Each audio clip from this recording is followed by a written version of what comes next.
នេះបងស្មាប់មិនសិនហ្នឹងក្នុងការបុគ្គលិកយើងតែចុចពាក្យមនុយហើយអានេះប៊ូតុង up down ហ្នឹងសម្រាប់យើងដំណើរការផ្លាស់ប្ដូរវាអញ្ចឹងយើងចូលមក user មកហើយអូខេហើយកន្លែងនេះយើងយកពាក្យ enroll នេះ ID នេះយើងដាក់ឲ្យវាតាម default របស់វាទៅយើងមិនផ្លាស់ប្ដូរទេជាទូទៅវាដេញពីលេខ1ទៅហើយអញ្ចឹងយើងចូលមកក្រោមមកឲ្យវា load crosser line name ហ្នឹងយើងចុចពាក្យមនុយហើយយើងវាយលេខវាយអក្សរឈ្មោះហ្មងដូចថាឥឡូវខ្ញុំដាក់ឈ្មោះសេក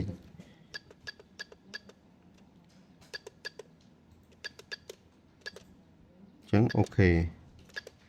នេះគឺឈ្មោះសេងហើយ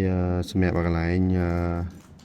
privilege នេះអាហ្នឹងសម្រាប់បងចង់ផ្លាស់ប្ដូរឲ្យទៅជា user ឬក៏ admin តែបើបង set ទៅជា admin ហើយមុននឹងចូលមកមនុយបងត្រូវមានស្នាមមេដៃ admin ណា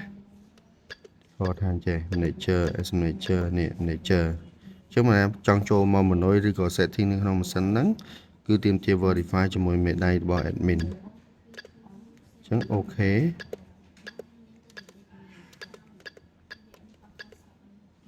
បន្ទាប់មកដល់កន្លែងនេះគឺយើង add ស្នាមមេដៃសម្រាប់ម៉ាស៊ីននេះគឺយើង add បាន3ម្រៀមបងចឹងឧទាហរណ៍ថាយើងចូលមកយើងដាក់ដកចឹងទៅ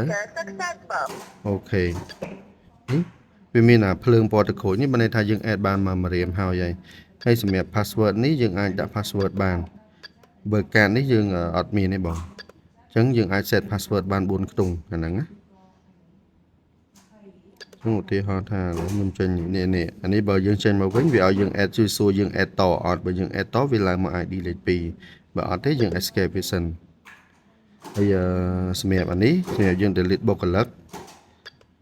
សម្រាប់នេះ department ហ្នឹងផ្នែកនៅក្នុងក្រុមហ៊ុនរបស់បងមាន sale មាន marketing មានអីបងអាចបង្កើតវាបាន enroll view នេះសម្រាប់យើងចូលមើលអញ្ចឹងសំខាន់បំផុតគឺ enroll កន្លែងនេះបងយើង add បុគ្គលិកហ្នឹងអញ្ចឹងយើង add ហើយខ្ញុំ scan នេះ load មកហើយមានឈ្មោះមានអីមាន department 1 department 2អញ្ចឹងបើសិនជាអត់ស្គាល់ទេវា load ចេះហើយនេះវិញតកតជាមួយនឹងការ add department ណាបងអញ្ចឹង department យើងចូលមកប៊ូតុងមនុយដដែលហើយយើងចុចប៊ូតុង up down នេះមកយើងចូលមក user ហ្នឹងចុច OK ចូលមកលេខ4នេះគឺ department អញ្ចឹង department នេះមិញហ្នឹងខ្ញុំបានបង្កើតបាន2ហើយលេខ1 admin លេខ2 marketing អញ្ចឹងឧទាហរណ៍ថាខ្ញុំចង់បង្កើត sale បង្កើតនៅលេខ3ខ្ញុំចូលមកលេខ3ហើយចុច OK ហើយកន្លែងនេះយើងលុបប៊ូតុងមានសញ្ញាព្រួយ menu នេះអញ្ចឹងបានន័យថាយើងទៅសេខុសអីយើងអាចលុបវាបានឧទាហរណ៍ថាលើ sale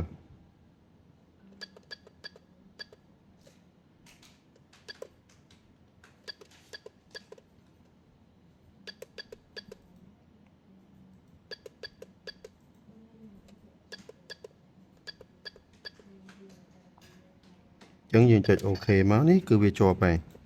ហើយក្នុងការមួយទៀតនៅពេលដែលយើងចង់ចូលទៅកែព័ត៌មានរបស់បុគ្គលិកណាមួយយើងចូលមក enroll នឹងមកហើយយើងចុច ID របស់គាត់ដូចថាឥឡូវមុនហ្នឹងខ្ញុំបាន add ID របស់ខ្ញុំលេខ1ឈ្មោះសេងហ្នឹងអញ្ចឹងខ្ញុំវាយលេខ1មកវាលោតឈ្មោះសេងមកហើយអញ្ចឹងយើងអាចនេះយើងចូលមក department នេះបើសិនជាយើងយកលេខ2វាលោត marketing បើយកលេខ3វាលោតអញ្ចឹងបើយើងយកលេខ3វាលោត seller អញ្ចឹងខ្ញុំយកលេខ1អូខេហើយយើងអូខេហើយយើងអាច add មេដៃថែមឬក៏លុបអីបាននៅកន្លែងហ្នឹងនេះខ្ញុំ back មកវិញហើយអញ្ចឹងឥឡូវខ្ញុំ scan នេះ load មកទាំងអស់ឈ្មោះ department ម៉ោងអីទាំងអស់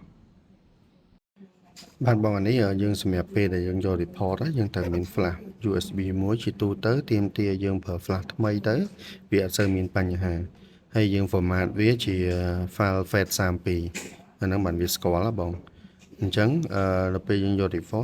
report យើងយកចូលពាក្យមនុយហើយអាតិចមួយហ្នឹងហ្មងគឺ report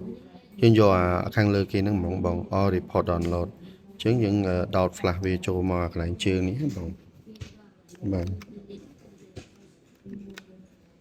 អញ្ចឹងនៅពេលដែលយើងដោតចូលហើយយើងចុច OK មក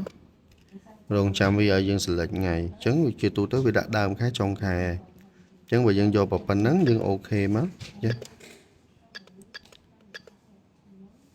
អូខេហើយវានឹង download ចូលមកក្នុង flash យើងជា file Excel ហើយបងអាច ពេលដែលវា download ចប់ហ្នឹងបងអាចយក flash ហ្នឹងទៅដោតទៅមើលនៅក្នុងកុំព្យូទ័របានជា file Excel ហ៎បង នេះខ្ញុំចង់បញ្ជាក់តិចសម្រាប់យើងចង់វាយវាជាអក្សរធំយើងចូលមកកន្លែងហ្នឹងចុចលេខ01ហើយ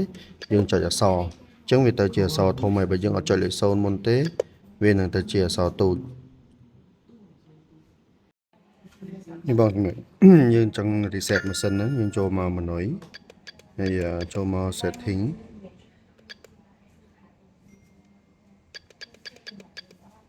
នេះបង restore factory reset បងគាត់ចុច OK វាហើយយក yes ហើយវាដើរចប់ទៅបានន័យថាវា reset ម៉ាស៊ីនយើងដូចថ្មីឡើងវិញណាបងបងអានេះវិញសម្រាប់នៅពេលដែលវាដល់ម៉ោងវាដូចថាម៉ោង12ឬក៏ម៉ោងអីដែលវាដល់ម៉ោងត្រូវរោវានឹងរោរយៈពេលប្រហែលជា30 second អញ្ចឹងបើសិនជាបងចង់ផ្លាស់ប្ដូរម៉ោងឬក៏ចង់បិទវាបងអាចចូលមកក្នុង menu attendance setting បងយក OK មកបងយកកន្លែង bell time នេះអញ្ចឹងនេះនៅក្នុងហ្នឹងវាមានតាមម៉ោងហ្នឹងវានឹង load អីអញ្ចឹងយើងឧទាហរណ៍ថាយើងចង់បិទវាបងចូល OK មក